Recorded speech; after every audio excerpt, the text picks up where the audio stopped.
ma réaction quotidienne du 17 juin 2024. Aujourd'hui, j'ai avancé d'un gros pas en ce qui me concerne mon combat interne entre le bien et le mal.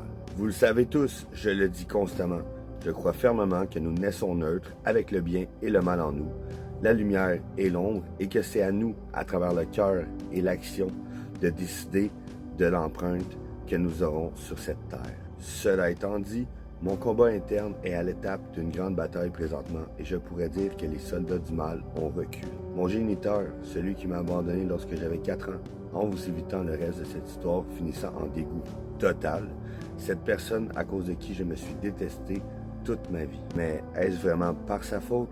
Non, c'est par la mienne, car j'ai décidé de penser que l'être ignoble qu'il est était lié à moi. Certes, il l'est par le sang, donc par la génétique, mais sachez que la ressemblance s'arrête là.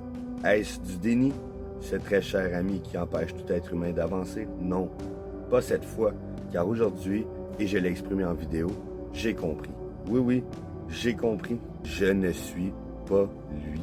Ma plus grande crainte fut, tout au long de ma vie, de lui ressembler et maintenant, plus que jamais, nous sommes des opposés. Je suis donc en processus de me pardonner face à ces pensées qui m'ont hanté toute ma vie. Le petit Joe en moi me remercie pleinement d'ailleurs. Il fait si bon vivre lorsque l'on se libère d'une grosse part d'ombre. Souvenez-vous de ceci. Le lien de sang peut avoir une importance, certes, mais rien ne remplacera jamais le lien de cœur, l'amour véritable entre deux êtres humains, une relation de complicité dans laquelle les deux s'apportent et veillent l'un sur l'autre. Comme ma chère mère m'a dit un jour, nous créons notre propre famille. Alors, merci à vous de m'avoir écouté. C'était à la conquête de l'étincelle oubliée du 17 juin 2024. Plusieurs petites réflexions quotidiennes à venir prochainement, en espérant que vous avez aimé. N'hésitez pas à partager votre opinion dans le respect et l'ouverture d'esprit. En finissant, je vous demanderai ceci.